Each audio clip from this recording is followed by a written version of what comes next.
Word-ზე და რამდენიმე ფუნქციას ახსნით Word-თან დაკავშირებით. მე გაზიარებული მაქვს სამუშაო მაგიდა და შეგვიძლია უკვე დავიწყოთ და სანამ გავხსნიდე ჩემს Word-ის ფაილს, თხოვნა იქნება ჩემი რომ გავაზიაროთ და მოვიწონოთ ეს ჩანაწერი არა, გავაზიაროთ ეს ვებინარი და აი დავიწყოთ, გამოჩნდა ჩემი Word-ის ფაილი, სადაც ჩანს მოკლედ რაღაც ტექსტი მაქვს უკვე აკრეფილი, რომ ტექსტის აკრეფაზე დრო აღარ დავკარგო და რამდენიმე ფუნქცია ვთქვათ Word-თან მიმართებაში. მაგალითად, როგორ ხდება სტილების შერჩევა Word-ის ფაილში, ხო? ზოგადად, როდესაც ჩვენ გვჭირდება ხოლმე კონკრეტული დაფორმატება გარკვეულ ტექსტზე, ამ შემთხვევაში ხშირად არის ხოლმე, რომ ცალ-ცალკე გვიწევს ყველა კონკრეტულ ტექსტზე ამ ბრძანებების მიცემა. მაგალითად, აი ეს კონკრეტული აბზაცი შეგვიძლია რომ სხვადასხვანაირად დავაფორმატოთ, კერძოდ შეგვიძლია მივანიჭოთ მაგალითად გამუქება, დახრა, ხაზგასმა, რაღაცა ტექსტის სტილი მინდა ავირჩიო, ფერი მინდა ავირჩიო, ხო?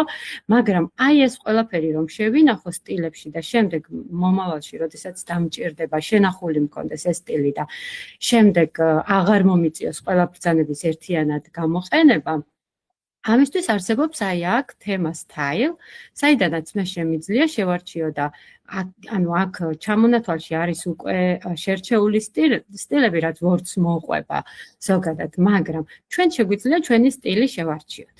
მაგალითად, create a style ამ ბრძანების მეშვეობით ჩვენ შეგვიძლია შევქმნათ ჩვენი სტილი, რომელსაც დავარქმევთ რაღაცა სახელს, მაგალითად, შემიძლია საერთოდაც ჩემი სტილი დავარქვა.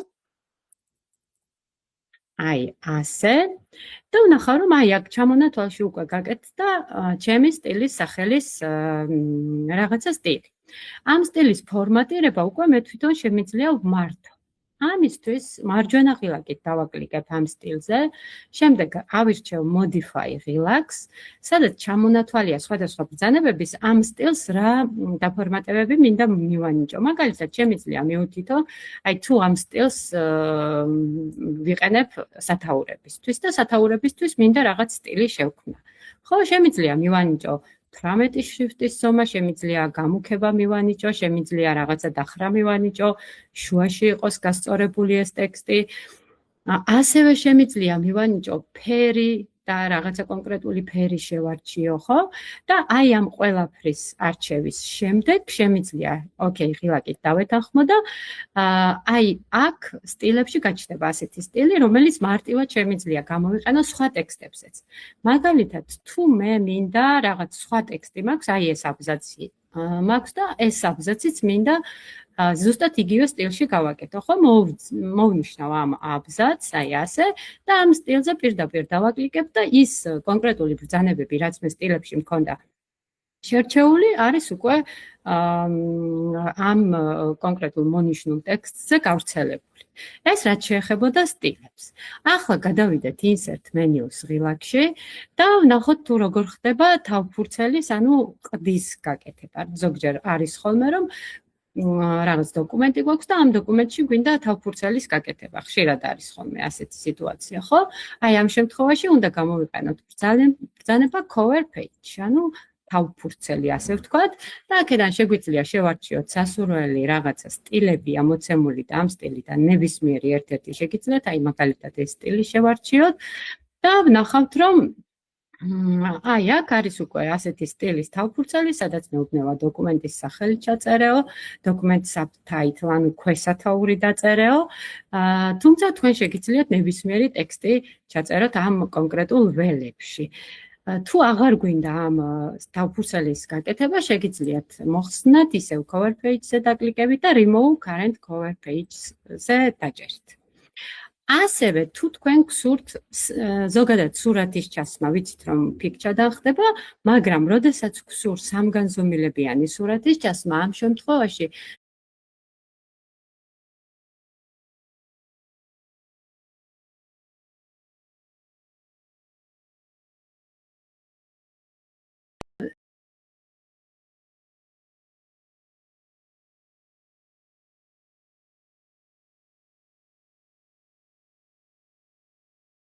სურათის ჩასმა. ამ შემთხვევაში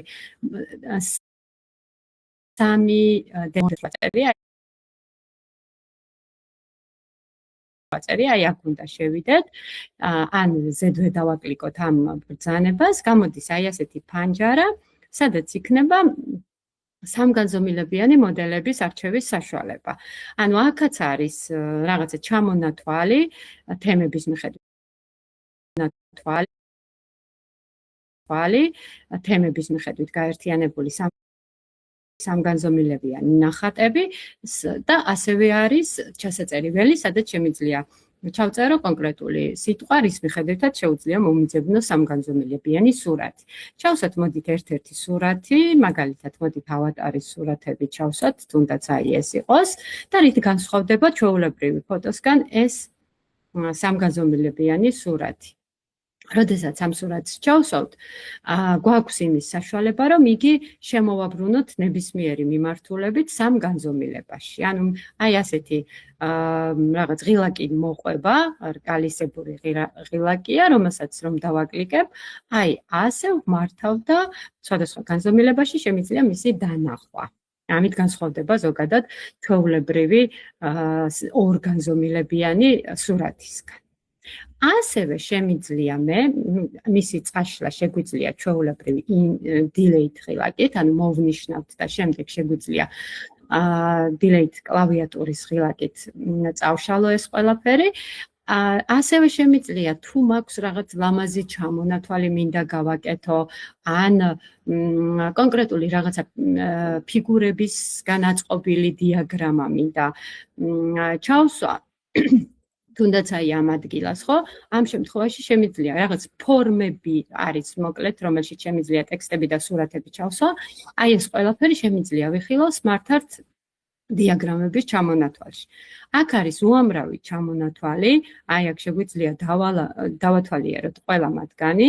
აქ მარცხენა მხარეს უკვე თემების მიხედვითაც არის ეს დიაგრამები შესარჩევი, ანუ შემიძლია მაგალითად იერარქიული დიაგრამები შევარჩიო ან ფიქჩა სურათის ჩასმის საშუალება რომ მქონდეს ისეთი Smart Art დიაგრამას ასევე ეძახიან ქართულად გრაფიკულ დიაგრამას, რომელიც იქნება რაღაცნაირად უფრო მეტად გალამაზებული, ასე ვთქვათ, ჩვეულებრივი დიაგრამის განსხვავებით. აქედან მე შემიძლია შევარჩიო ერთ-ერთი, აი მაგალითად აი ამას შევარჩევ და შევარჩიე ისეთი დიაგრამა, რომელშიც შემიძლია ტექსტებიც ჩავწერო და ასევე სურათებიც ჩავსვა. მაგალითად აქ შემიძლია ჩავწერო რაღაცა საოფისე და აი აქ შემიძლია ჩავსვა რაღაცა სურათები, რომელიც საოფისე პროგრამებს ეხება. ხო, სურათის ჩასმა ძალიან მარტივად ხდება ამ კონკრეტულ ფიგურებში. მაგალითად, აი აქ მაქვს უკვე გამზადებული რაღაც სურათები, რომ დრო არ დავკარგო, ამ სურათზე კონტროლ ღილაკთან ერთად C შემიძლია კოპირება გავაკეთო ამ ორი ღილაკის კომბინაციით, ან მარჯვენა ღილაკით დავაჭირო და copy ავირჩიო, ხო? ეს იგივე კოპირება. ანუ დავაკოპირე ეს აღნიშნული სურათი და შემდეგ მინდა აი ამ ადგილას ჩავსვა. დავაკლიკებ იმ კონკრეტულ ობიექტზე, რომელშიც მინდა სურათის ჩასმა და Ctrl V კლავიატურის მეშვეობით არის დაკოპირებული სურათის ჩასმა.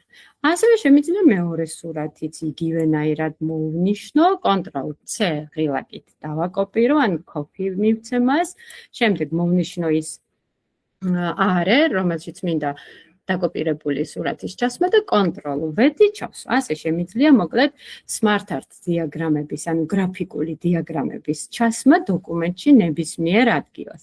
შემიძლია მისი, რა თქმა უნდა, გადიდება, დაბატარავება, გადაადგილება, ხო? თუ მაგალითად გადაადგილების დროს არ მემორჩილება, რომ გადავიტანო სხვა ადგილას, ამ შემთხვევაში შემიძლია ამ კონკრეტული დიაგრამის მარჯვენაზე და კუთხეში არის ასეთი ღილაკი. ამ ღილაკზე რომ დავაკლიკებ, შევარჩევ აი ამ მეორე თაითაწერი, ანუ მჭიდროდ განთავსება ტექსტში ამას ნიშნავს და ამ ღილაკს რომ ავირჩევ, უკვე მაქვს იმის შესაძლებლობა, რომ აი ასე ვმართო ეს smart art დიაგრამა და წავიღო ნებისმიერ ადგილას, თუ მინდა ტექსტში შუაში ჩავსვა. ნებისმიერ ადგილას მოკლედ შემეძლება მისი გადაადგილება. ახლა მაქვს წარმოიდგინეთ, რომ გაქვთ ასეთი ჩამონათვალი და ამ ჩამონათვალიდან გინდათ დანომრვა, მაგრამ მრავალდონიანი დანომრვა გინდათ და არა ჩვეულებრივი სტილის დანომრვა. ზოგადად ჩვეულებრივი სტილის დანომრვა ვიცით, რომ აი ამ ეს არის მარკირება, ანუ შემიძლია მარკირება გავაკეთო, ან დანომრვის შემთხვევაში აი ეს ბრძანება უნდა შევარჩიო ინსტრუმენტი, ხო?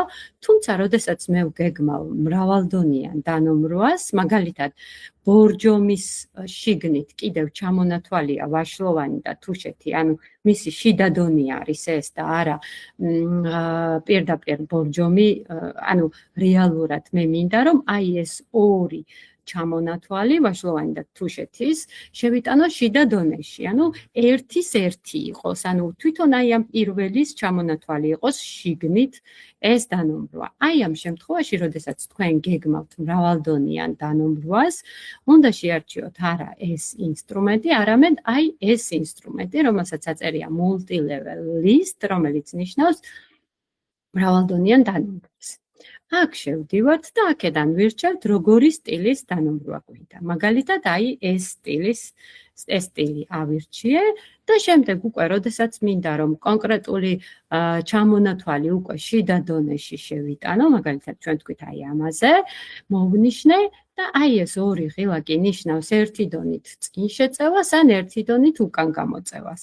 ანუ რამდენჯერაც მე აი ამ ბრძანებას დავაკლიკებ, აი ამ ინსტრუმენტს დავაკლიკებ, იმდენით შიდა დონეში შევა, ხოლო თუ მინდა რომ ისე უკან გამოვიტანო, ანუ წინა დონეში გადავიყვანო, ამ შემთხვევაში უკვე მარცხნივ მიმართულ ისარს გამოვიყენებ. Ну, ასევე შემიძლია მაგალითად მეორე არის ლაგოდეხი და ლაგოდეხის ჩამონათვალია, აი ეს ორი დასახელება, ხო? ამ შემთხვევაში შემიძლია მოვნიშნო და აი ასე გადავიტანო შიდა დონეში. კიდევ ერთხელ გთხოვთ, რომ მოიწონოთ და გააზიაროთ ეს კონკრეტული ვიდეო და ამასაც მაგალითად აი ასე შევწევ შიდა დონეში. და ახლა ჩვენ გადავიდეთ ისევ insert menu-ს ღილაკში და ვთქვათ როგორ ხდება კოლონ ტიტულების გაკეთება. ანუ როდესაც ჩვენ გვინდა რაღაც ისეთი ტექსტი დავწერო ფურცლის თავში ან ბოლოში, რომელიც ყველა ფურცელზე ავტომატურად მეორდება. აი ამ შემთხვევაში უნდა გამოვიყენო header-ი და footer-ის შესაბამისი ბრძანებები. header-ის თავი, ანუ თავსართი შემიძლია გავაკეთო და footer-ის ფეხი, ანუ ბოლოსართი შემიძლია ამ ბრძანების მეშვეობით გავაკეთო, ხო? მაგალითად, მინდა ყველა ფურცელზე თავში, ანუ სულ ზევით ეწეროს კონკრეტული ტექსტი. შემიძლია შევიდე აი ასე ამ header-ში, შემდეგ შევარჩიო სასურველი სტილი, აქ სხვადასხვა სტილებია მოცემული და თქვენ შეგიძლიათ ნებისმიერი ერთ-ერთი მაგალითად, ну, აი ეს შევარჩიოთ, რომელსაც აქვს ასეთი, რომელიც არის ასეთი სტილი, აქ შემიძლია ტექსტი დავწერო, აქეთ შემიძლია თარიღით შევარჩიო, ანუ თარიღიანი სტილი შევარჩიე, მაგალითად today დღევანდელი თარიღს შემიძლია დავაკლიკო და აირჩევა ეს. შემდეგ აი აქ შემიძლია ჩავწერო ის ტექსტი, მაგალითად კომპანია ცოდნის მადლი. აი ასე.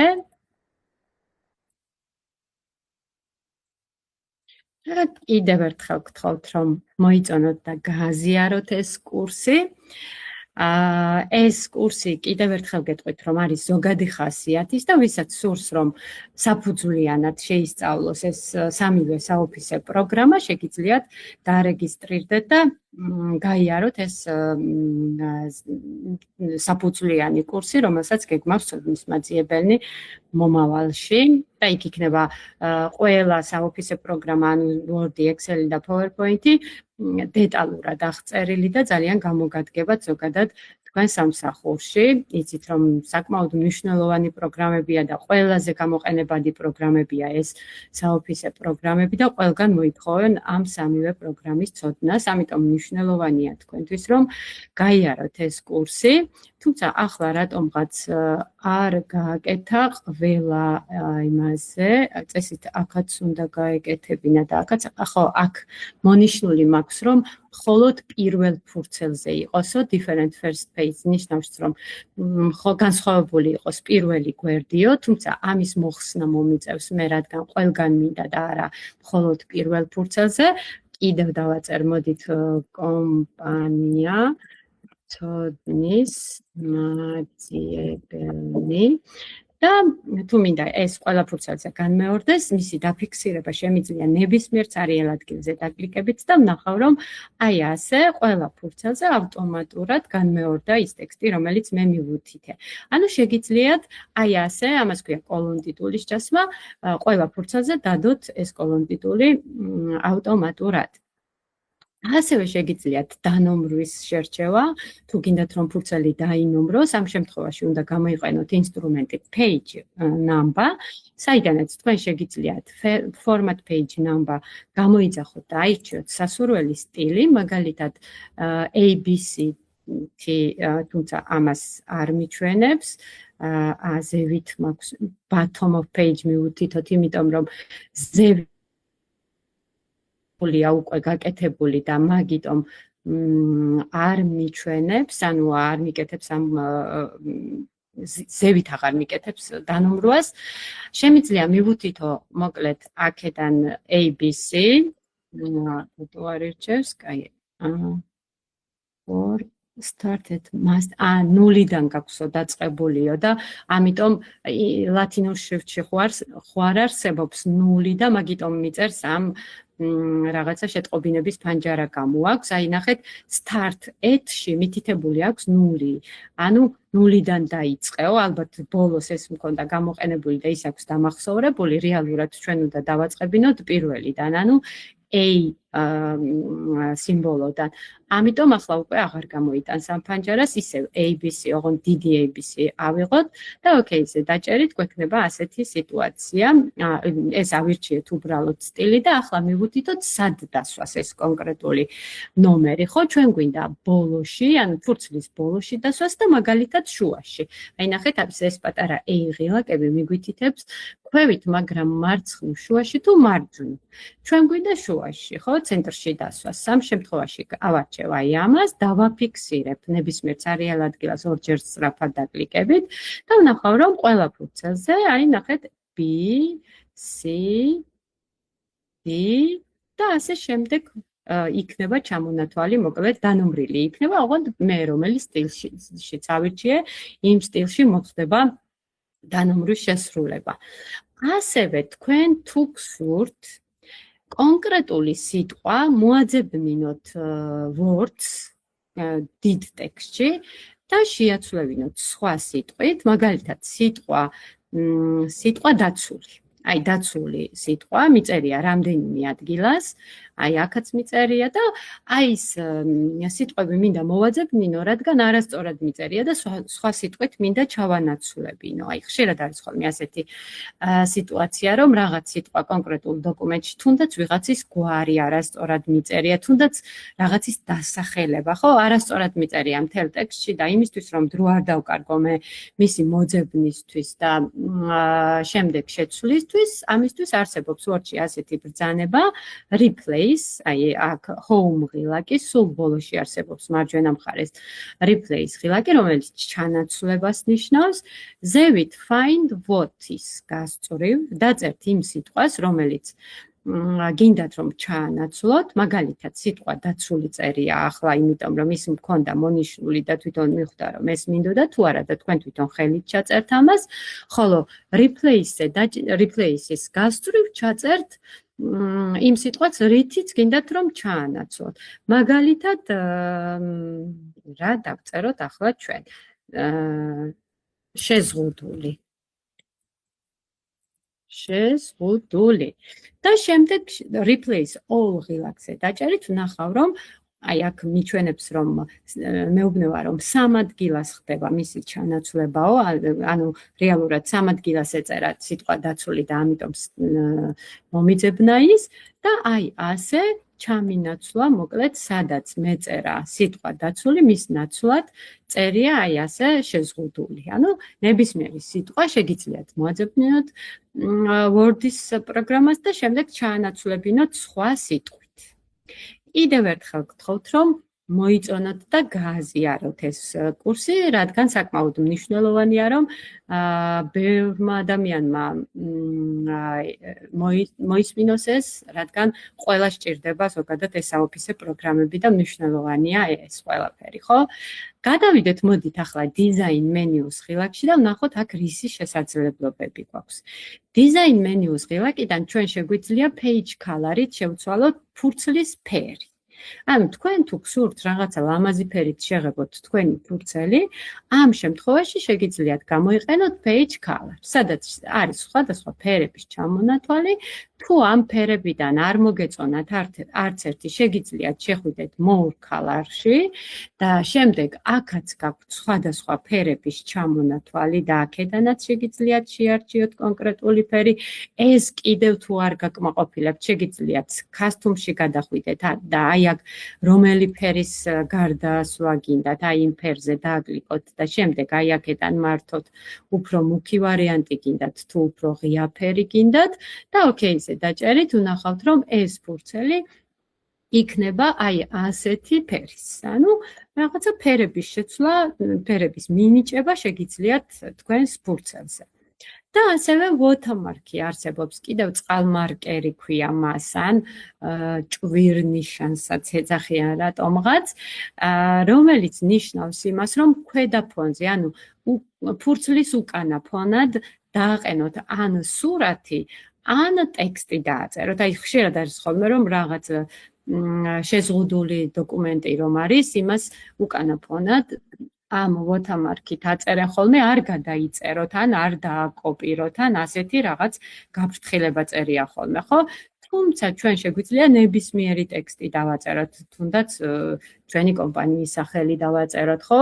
ანუ ნებისმიერი ტექსტი შეგიძლიათ დააწეროთ უკანა ფონად. მე მაგალითად გამომიყენებია სიგელების შერჩევის დროს, ანუ როდესაც სიგელს ვაკეთებ, იმ სიგელის შინაარსიდან გამომდინარე უკან ფონად რაღაც სურათს ვაყენებ ხოლმე, რომ ის სურათი იყოს, ის სიგელი იყოს კიდევ უფრო ლამაზი, ხო? დიზაინი რომ შევცვალო მისი და უფრო ლამაზად გამოიყურებოდეს. აი ეს ყველაფერი შეგვიძლია გავაკეთოთ watermark-ის ბრძანებით, რომელსაც აქვს სხვადასხვა ჩამონათვალი, ნუ აქ უკვე გამზადებულია კონფიდენციალურიაო, ან don't copy არ გადაიწეროთო, ანუ ეს 4 ვარიანტი უკვე გამზადებულია და თუ ეს გსურთ, შეგიძლიათ პირდაპირ ზედვე დააკლიკოთ და აი ასე დაიწერება ის კონკრეტული ტექსტი, რაც ავარჩიეთ, ხოლო თუ თქვენ კიდე თქვენთვის სასურველი ტექსტი დაწეროთ ამ watermark-ის ადგილას, შეგიძლიათ აირჩიოთ custom watermark, გამოდის ასეთი პატარა ფანჯარა,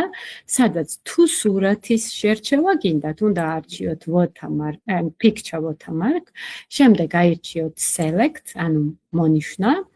ნუ აქედან შეგიძლიათ აარჩიოთ Bing არის იგივე Google-ის ვარიანტი, ანუ ძებნის საშუალება გვაქვს ჩვენ აი აქ და შეგვიძლია ჩავწეროთ ნებისმიერი რაღაცა სახელი, რასაც ვეძებთ.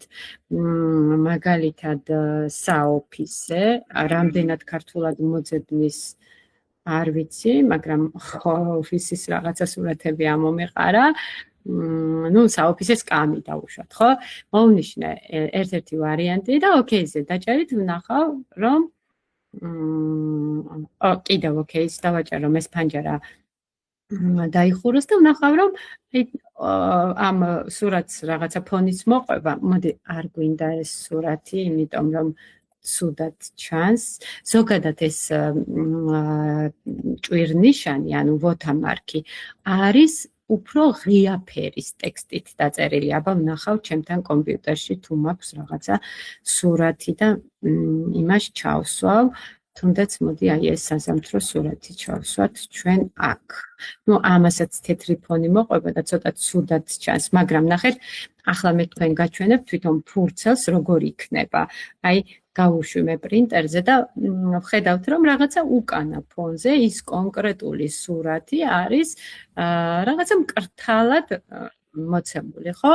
თქვენ შეგიძლიათ ისეთი ფონი გააკეთოთ, რომელსაც აი ჩემსაც თეთრი ფონი მოყვება და ის თეთრი ფონი ცოტა ცუდად ჩანს ამ ფურცელზე. ხოლო თუ გინდათ თქვენ რომ არა სურათი, არამედ ტექსტი დაწეროთ, ამ შემთხვევაში უკვე უნდა გააქტიუროთ text watermark, შემდეგ language-ში აარჩიოთ თქვენი შესაბამისი ენის, მაგალითად თუ ქართულ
გინდათ დაწეროთ ჯორჯიან უნდა აირჩიოთ, თუ ინგლისურად გინდათ დაწეროთ ინგლისში უნდა ავარჩიოთ, ხო?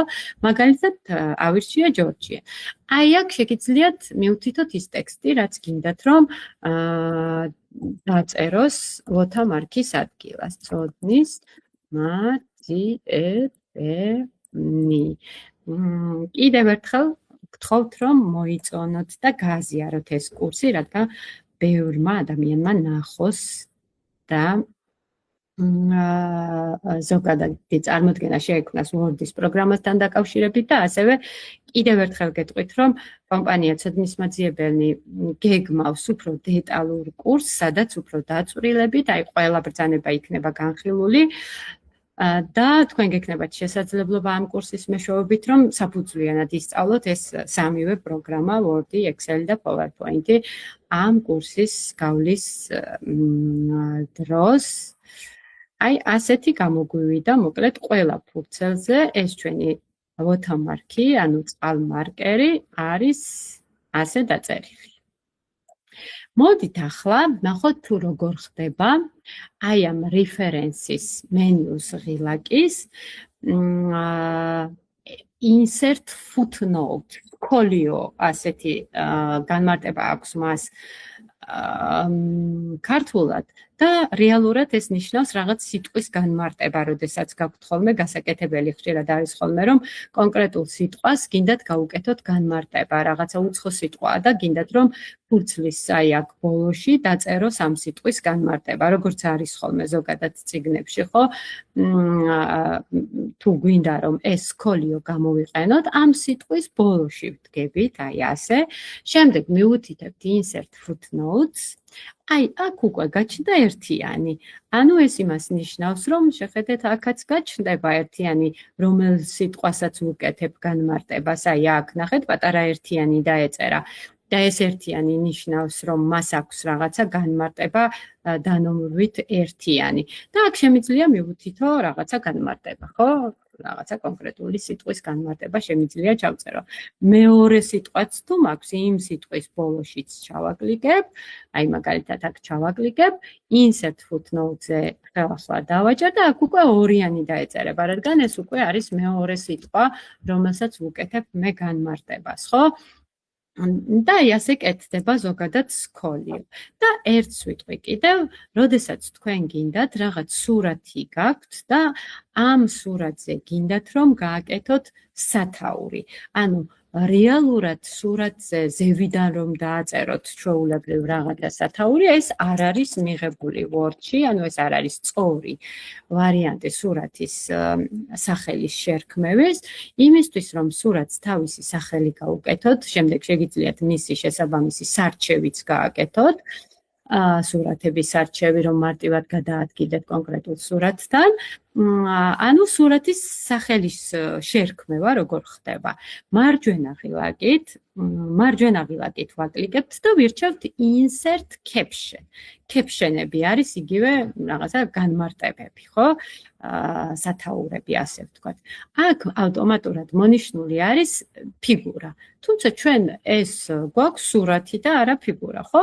ამ შემთხვევაში ჩამოვშლი აი ამ ჩამოსაშლელს, ლეიბელების ჩამოსაშლელს ჩამოვშლი და აქ მაქვს, ახლა მე უკვე მაქვს შექმნილი სიტყვა სურათი, თუმცა თქვენ როდესაც პირველად აკეთებთ ამ ბრძანებას, აქ სიტყვა სურათი არ იქნება და თქვენ თვითონ უნდა შექმნათ ახალი ლეიბელი.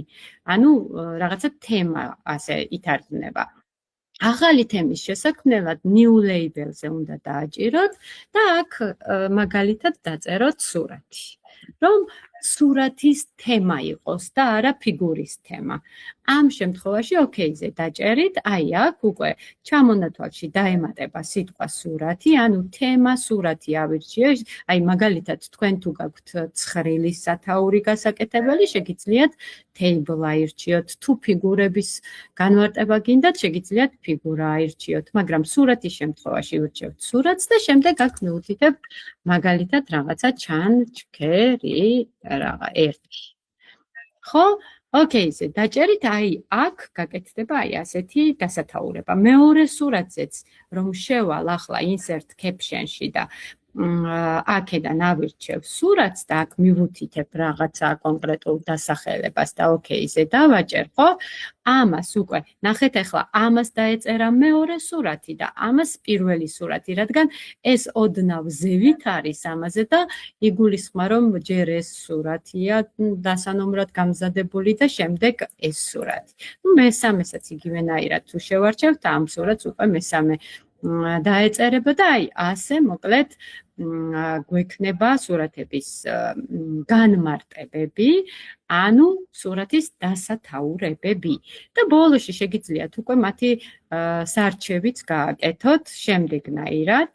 ანუ თქვენ თუ გინდათ სურათის სარჩევი შეარჩიოთ, ამ შემთხვევაში ისევ reference menu-ს ღილაკიდან ირჩევთ insert table of figures. აი ამაზე დაჭერით უნდა შევარჩიოთ ჩვენ caption label-ში სურათი, რადგან სურათის განმარტებას ვაკეთებთ და OK-ზე დაჭერით გვექნება აი ასეთი, ახლა თქვათ კარგი სათაურები ვერ გავუკეთე, მაგრამ რეალურად პირველი სურათი, მეორე სურათი, მესამე სურათი მაქვს იმაზე, რა ქვია, ფურცელზე განლაგებული. ანუ ჩვენ ხო ABCD-ით დავნომრეთ ფურცლები და აი B სახელის იმაზე არის ფურცელზე მოთავსებულიო მეუბნება და თუ მარტივად მინდა კონკრეტული სურათი მოვძებნო, კონტროლ ღილაკთან ერთად ამ სურათის სახელზე დავაკლიკებ და გადავა იმ სურათზე, რომელზეც დავაკლიკე, ხო? პირველი სურათი იქნება, მეორე თუ მესამე, აი იმ სურათზე პირდაპირ გადახტება და მიჩვენებს აი აქ არისო შენი სურათი. სულ ეს იყო, რაც ამ ზოგადად მინდოდა მეთქვა ამ Word-ის სხვადასხვა ბრძანებებთან დაკავშირებით. კიდევ ერთხელ თხოვნა იქნება ჩემი, რომ გააზიაროთ და მოიწონოთ ეს კურსი.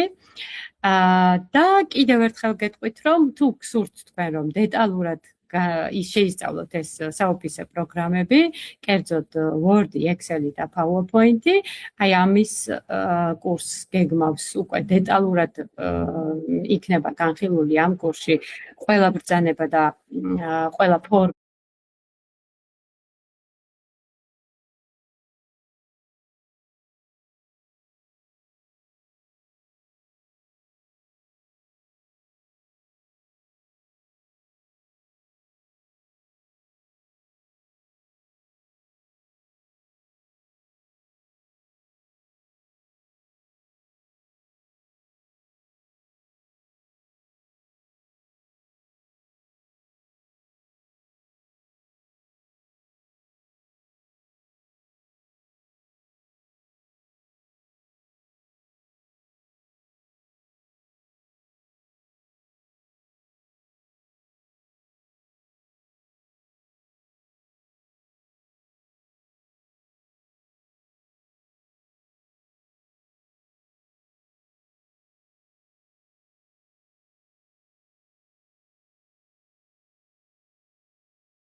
ფორმულა Excel-ის, ასე ვთქვათ, რაც ზოგადად დაგჭირდებათ თქვენ მუშაობის პროცესში და საკმაოდ გაგიმარტივებთ ის ყველა ბრძანება თქვენს სამუშაოს, აი ამისთვის უნდა დარეგისტრირდეთ კომპანია ცოდნის მაძიებელნის უკვე დეტალურ კურსზე, რომელიც საკმაოდ მნიშვნელოვანია იქნება თქვენი მუშაობის პროცესში.